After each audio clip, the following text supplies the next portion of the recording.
Welcome to Tony at 12. I'm Tony LeBlanc, and today I'm in conversation with Bruce Woodhead, member of the States of Alderney. Today we are going to take a look at current political topics. Bruce, good to see you. Good morning, Tony. Good to see you too.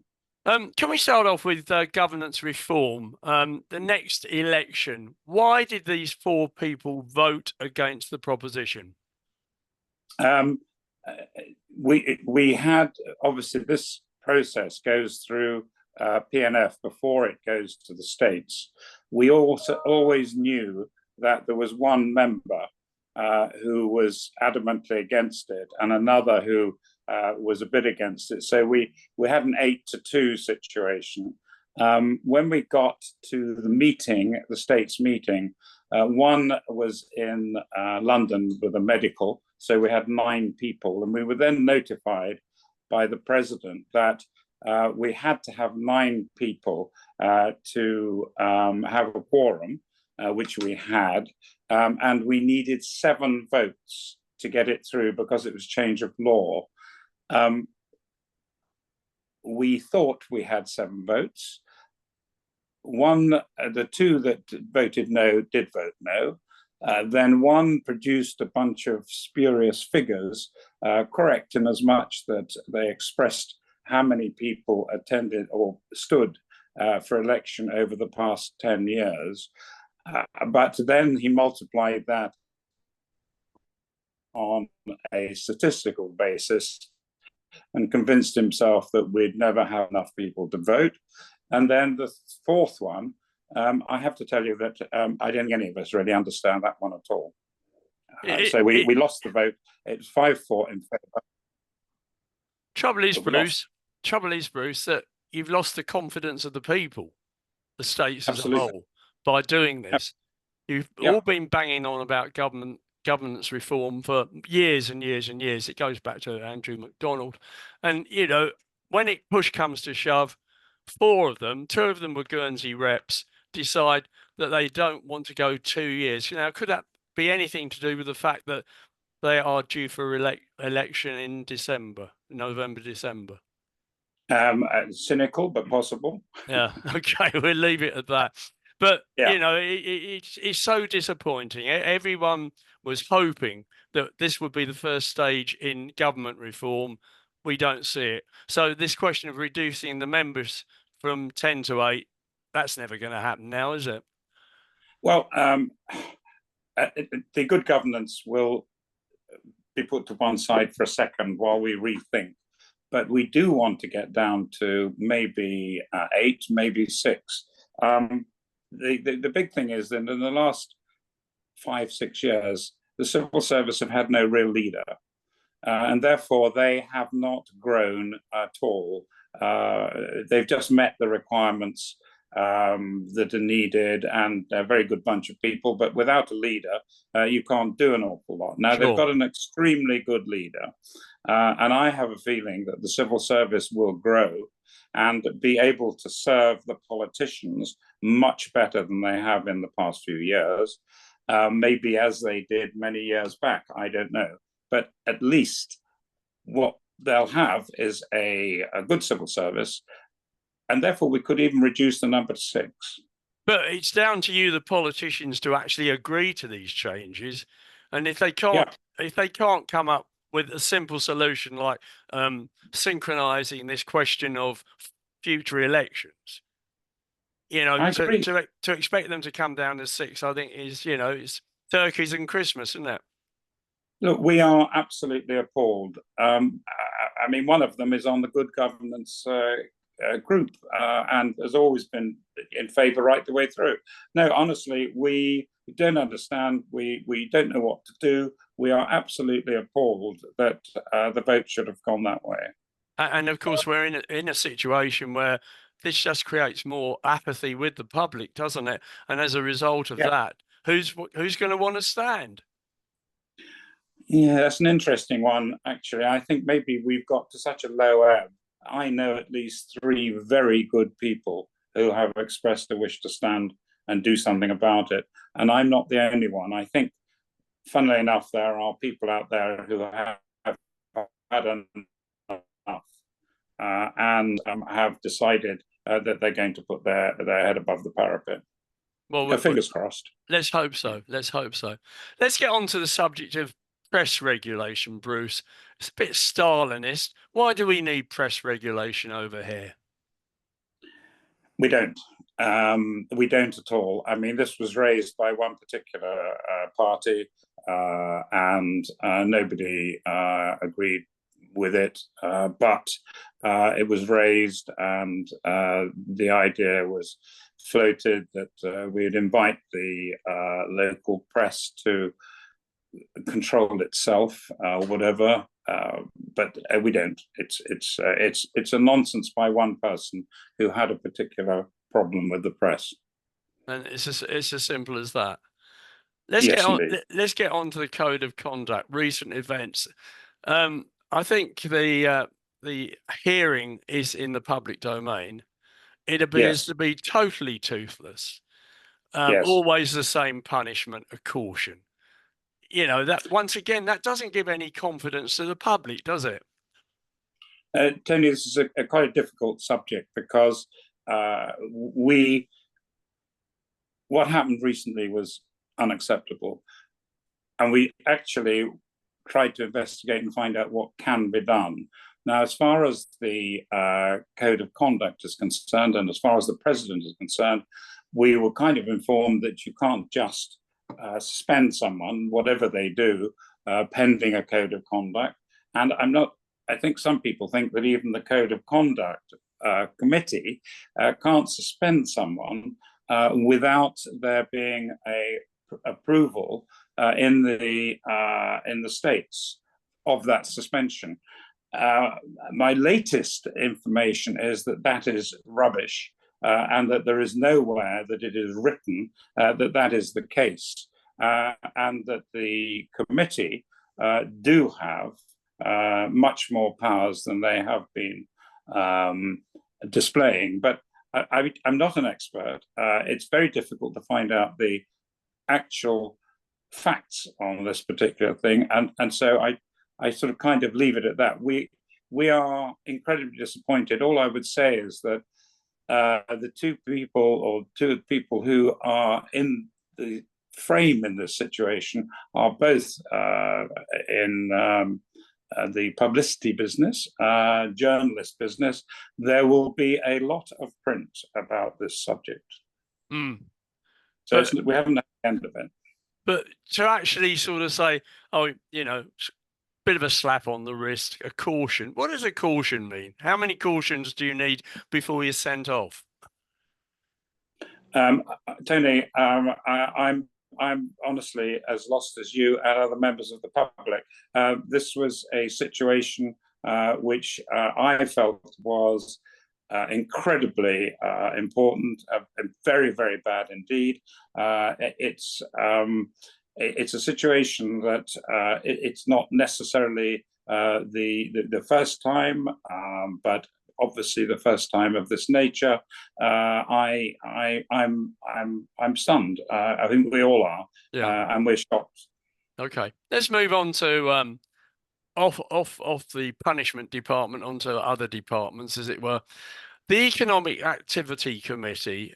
We don't have any connectivity at the moment, so therefore there's no growth. Do you think that committee should sort of be put on hold for the time being, mothballed for a little while? I would take the other attitude and say that committee should be working twice as hard, looking at the alternatives and how you can create business activity and opportunities here with a reduced connectivity. I think it's not a committee that should be waiting for connectivity to make it today and therefore arrange the growth. And it's got to do it now. It's got to sort of, nobody knows what's going to happen with connectivity over the next few years. And therefore that committee should be flat out working on what it can do, not giving up. But it's all down to Aurigny, isn't it, really, the connectivity side? Yes, as it stands at the moment until the middle of next year. It is down to Aurigny, and we can do nothing about that. It's quite interesting.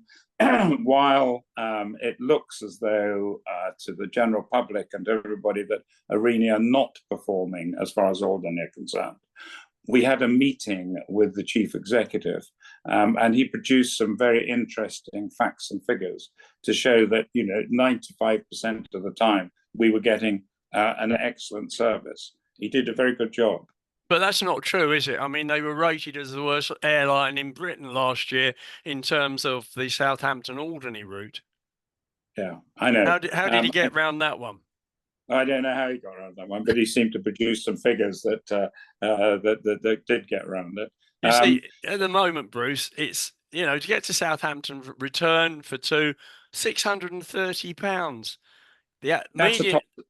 That's a top figure. No, it's not the top figure. That's the basic figure, because I booked one recently on that sort of basis. Oh, that's for a couple. That's for a couple. Yeah, that's for a couple. Yeah, okay. But oh no, okay, yeah, I agree. Given the fact the median salary on Alderney is £28,500, that's probably a week's wages for a couple to get off. The other thing that I've discovered recently is that the senior citizen discount, to which you and I possibly are eligible, only applies on fully flexed fares. Now, that didn't used to be the case. It used to apply on all fares. So once again, one can't help getting the feeling that we're getting ripped off. I haven't tried. I've never actually applied for it, but I am eligible. You're quite right. And only so just. I didn't know that that had happened. Yeah. Let's get on to the airport redevelopment. I mean, a lot of people thought it was never going to fly, excuse the pun, in the first place. It just didn't have the credence financially to make it work. What's your view now? Go back to the original plan, get a decent runway and then move on to some decent aircraft that can cope with it? It's a difficult area for me to discuss in great detail because obviously negotiations are taking place still. We haven't entirely given up on the longer runway, although it is not looking favourable at all. There are discussions going on relating to what happens in an alternative situation, and I don't know the details of those discussions, and therefore feel that I shouldn't I shouldn't sort of say too much about it. I mean, the only thing I would say from a personal point of view is that while a new airport building and such like would be a great idea, what we do need, as far as the airport building concerned, we do need to put in a proper security system, because whatever links we have in future, we must be able to pack our bags here, go through security here and pick them up in Turkey or wherever. It's just ridiculous. We are a dirty airport, and we do need that so that we can do connecting flights. If we are placed in a situation of only having smaller aircraft, then I would say hopefully those would be run. I say this with my, hopefully for a reason, they would be run by Aurigny efficiently, so that any connecting flight from here linked to Southampton and other places, so that you got a straight through run and didn't have to take your luggage out and do all the bits and pieces. So in the long term, we need a much better security system that comes up to the scratch. But the trouble is, Bruce, that a compliant scanner costs in excess of £1 million. Where's that going to come from? There's probably a second-hand one in Guernsey. that will be appropriate for the job. Yeah, I don't know. Yes, I should think so, because they have an all singing and all dancing machine now. But they used to give us out their old seats, didn't they? So, their old scanner instead. Who knows? I don't know. I don't know. But whatever we do need to upgrade our security. Was it a mistake to commit £3.5 million towards this airport project, not knowing where you were going on it? I've always thought when you play cards, you don't show the trump card until virtually the end. In this case, that's the whole deck was put on the table right at the very beginning. Yeah, maybe a mistake. The feeling against putting it on the table always was that if we were downgraded to a lesser airport runway, there would be maybe a problem of that being kept in the game, but it was decided at that time that was the time to play the card. Whether it was a mistake or not, I don't know. But my feeling is that it was a bit early. But anyway, at the time, in retrospect, it's easy to make comment about these things. That sounds slightly political, Bruce. But can I just make the point though that on this question of this money and everything else, it just didn't seem to a lot of us to go anywhere. Where are you going to get 3.5 million from? That's what, 3 years worth of Gambling Control Commission, and isn't it Guernsey's responsibility to keep that airfield in a safe and proper condition? Yes, it is. So why give them money? Why make a contribution? Well, because Guernsey have this ability to look at the 48 agreement and say you should have a grass runway. That's what we signed up for, knowing full well that that's not quite true because they've looked after the runway all these years. It's the three. Yeah, it's a difficult one. Yeah. Okay. Let's move on. The Trinity, the boat. It's always late on a Wednesday. You had to have a state's crane driver down there. Who picks up the overtime bill on that? Well,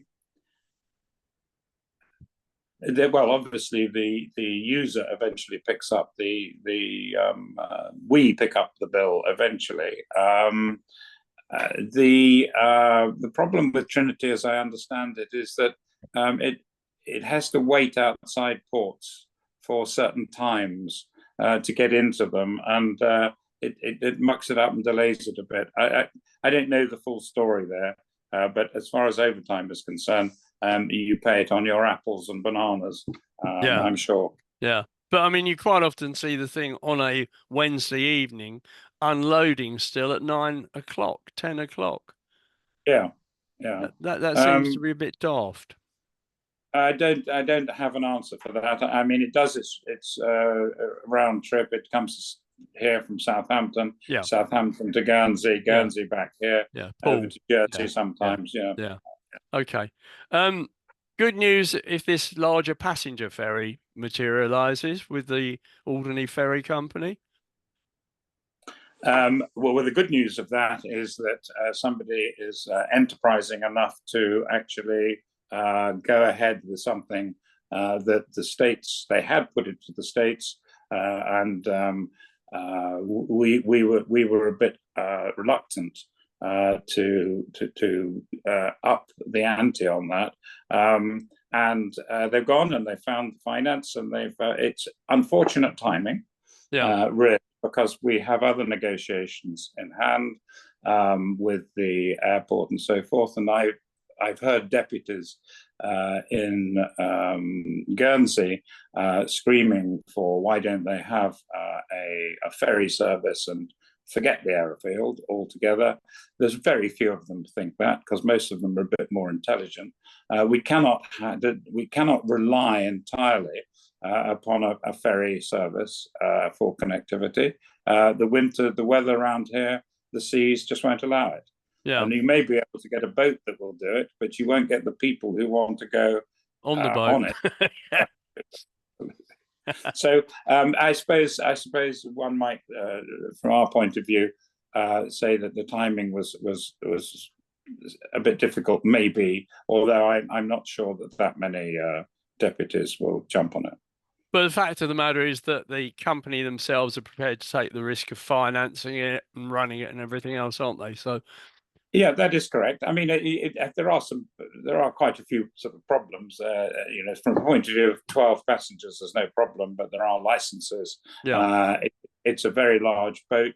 Our pontoon is not there all the year round. There are lots and lots of issues that will have to be resolved. But they must have done their calculations. They knew what the situation was, and they will be. They haven't really been in contact with us yet, but I know that the civil service are in discussions with them now, and we'll see what happens. Where are you, Bruce, on the Alderney energy proposals? It seemed to me the presentation that James Lancaster did about the solar side made a lot of sense. Could we get to a situation where the states go and put the blocks on it, claiming that they're the majority shareholder? Probably the reverse. They certainly won't put the blocks on it. We're very keen, well, unless it's a different states from the one we've got now, we're very keen to see it go through. We would, thank James Lancaster for what he's done so far. We set this thing going actually as an energy group within the states and passed it on to AEL. And AEL have taken up, and they are also, I mean, we have a three-pronged attack on this. We have wind, which we thought he was going to present at the same time, but he chose just to present the solar.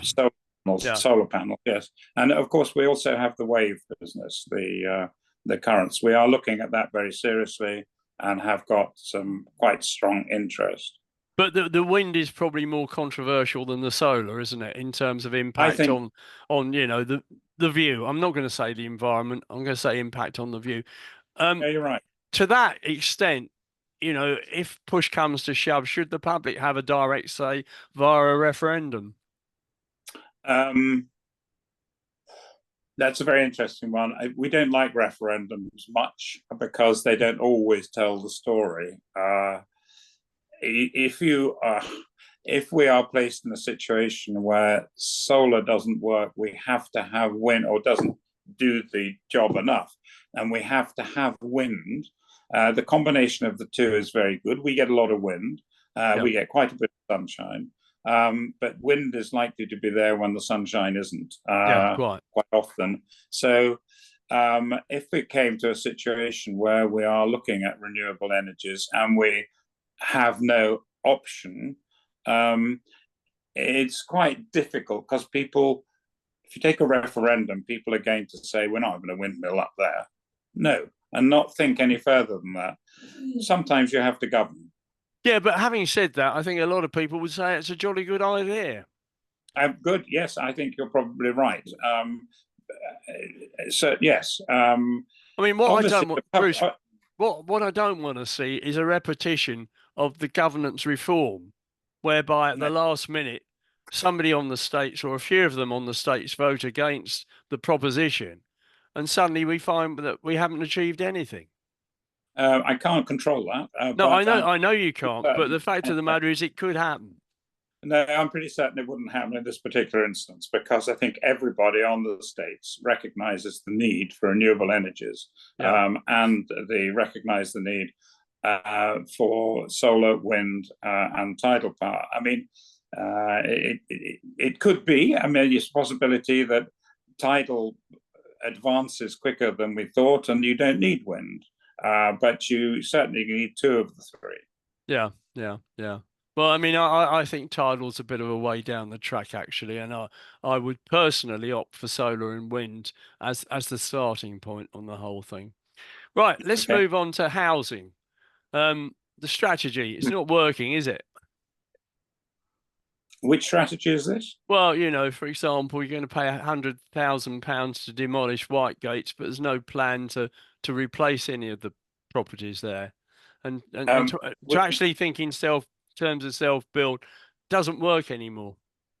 Okay. The Whitegate situation has been a thorn for a long time. It's now become unsafe as a building.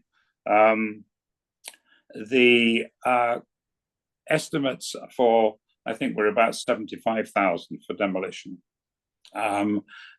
It seems extremely high, and I have questioned it and been told that there is a lot of asbestos, and it maybe there's asbestos tiles on the roof, in which case, which I do know about because we've just removed a roof of asbestos tiles, in which case you do have to do it individually. Yep. It is an expensive process, etc., etc. So, I mean, I'm assured that 75,000 is the price it's going to cost. A planning application will go in to demolish, but it will be supported by what we're going to do on the site. And whether self-build is something that can be done in the current market, I don't know, but it is happening on the island at the moment in the if you put it this way, in the private sector, and that is just off Petty Val, where people are building their own houses on that small estate of what 10, 13 units. And they're nearly all there doing it themselves, not actually laying the bricks, but organizing it properly. But the thing is, on that one in particular, that's private money. It's owned by a private individual or individuals. The trouble with Whitegates is that the states, will probably want to retain ownership of the thing. And just no, let me put it to you another way. We own the land, obviously. Yeah. We would want to put together a proposition whereby someone built either by using prefabricated building or organize their own building on a site which we owned. We would lease to them for 999 years, and at the end of the day, the proportion of the value of the land and the value of the completed property would be calculated, and forever and a day, that property would be marketed to select people at whatever it is, 30, 60, 70% of market value of that property. So retaining low-cost housing permanently. But that was the idea of the banquage, wasn't it? Yeah, they did. They fell down. It failed because the states had the inability to actually purchase the properties back to resell them. Yeah, well, we're not looking at necessarily purchasing the properties back to resell. Obviously, we probably have to look at something in that area. But the point is that fell down, as you quite rightly say, because they released the land. And now people are just selling them in the open market. Yeah. We would not release, the idea is not to release the land. Yeah. But I still think you're going to have problems in terms of self-builds because of the cost of materials as much as anything else. Well, cost of materials, yeah, but they've come down a bit. I mean, the pandemic created a situation, a very false situation, where as soon as it was over, everybody was demanding materials which hadn't been produced over the 2 or 3 years of the pandemic, and prices just went through the roof. Believe you me, they're coming down quite a bit. So the £3 building block is less than £3, is it? Oh yes. Right. Okay. I'm building my own house at the moment. I can tell you, it's not. Right, and you are using blocks. No, I'm using wood. Oh right, okay.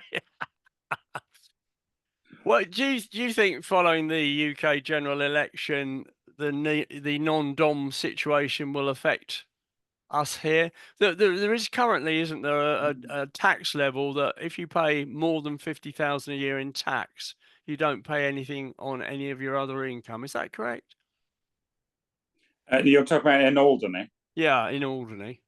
Actually, that moved to 65,000, and sad to say that it only lasts for about another year or 2 years. It was a 10-year program at 50,000, and that was the top rate of tax. Guernsey is about 150,000, maybe 130,000. The I don't quite know what's happening with that, but I can see the possibility is that we'll be pulled in line with Guernsey. But it is for very wealthy people, of course. I mean, it's a godsend if you're paying $500,000 in tax and you only have to pay 150,000. It's quite a saving. But as far as Alderney is concerned, can you see any UK non-DOMs moving here?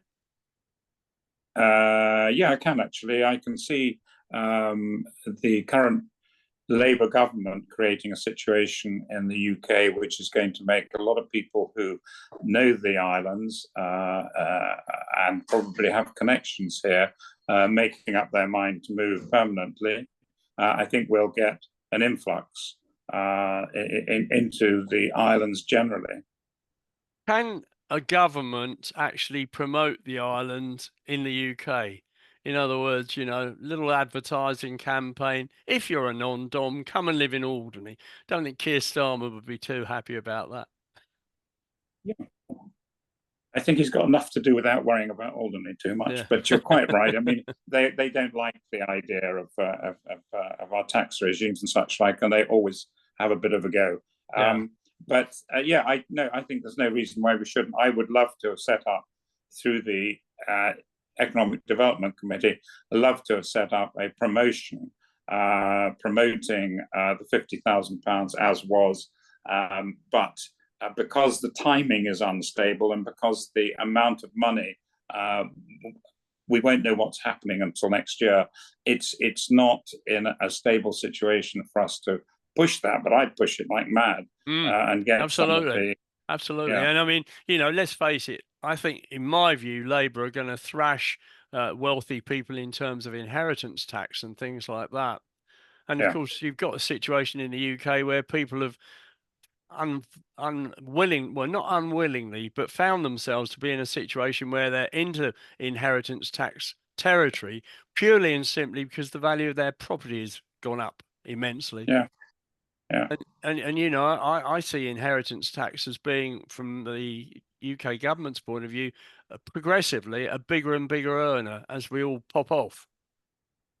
Yeah, but it could well be, and they may increase that one. Yeah, they'll do terrible things. Yeah. I know, I couldn't agree more. How do you see the current situation regarding UK law and order? That seems to be a bit of a difficult situation at the moment. Hey, it's not.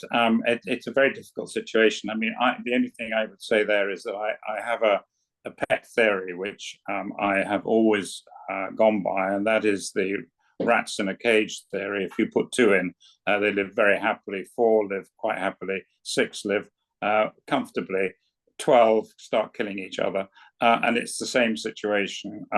Once you get overpopulation, you get tensions, you get all sorts of problems created, and when it gets to really overpopulation, you get the sort of thing that's happening now. Yeah. How do you resolve it? Eliminate people. No, too Nazi. I don't mean that. But the fact of the matter, as I see it, is that there is an underclass of working class people over there who look at the situation. They can't afford to buy a house. Their old age pension fuel allowances are about to be cut. The boat people come in and immediately move into hotels, and a lot of the indigenous people are having to put up with having to go to food banks to feed themselves. I mean, this can't be right, can it? No, it's not right, and I mean, I don't know that there is an answer to it. The disproportionate or the disparity of wealth between is exaggerated in the UK more than in a lot of places. You know, Europe doesn't seem to have quite the same problem. You know, if you take Holland and France and Germany, it's not a problem that comes up quite as much. In the UK, well, it makes me laugh actually, because of course the working class feed the footballers, and the footballers become the richest people. I mean, it's it's a crazy situation. It's like the national lottery as well, isn't it? It's the poor. yes. It's a tax on the poor, because the poor are, you know, hoping that they get a better life in terms of winning, and yet the odds are substantially against them. But there we are. Yeah. We're getting into realms that we don't really need to get into, Bruce. Right. Bruce, can I thank you so much? We've just about run out of time. I really enjoyed our chat today, and appreciate that you've come on at fairly short notice. So thank you so much. You take care of yourself. Pleasure. Thank you It's a very pleasure. much. Okay.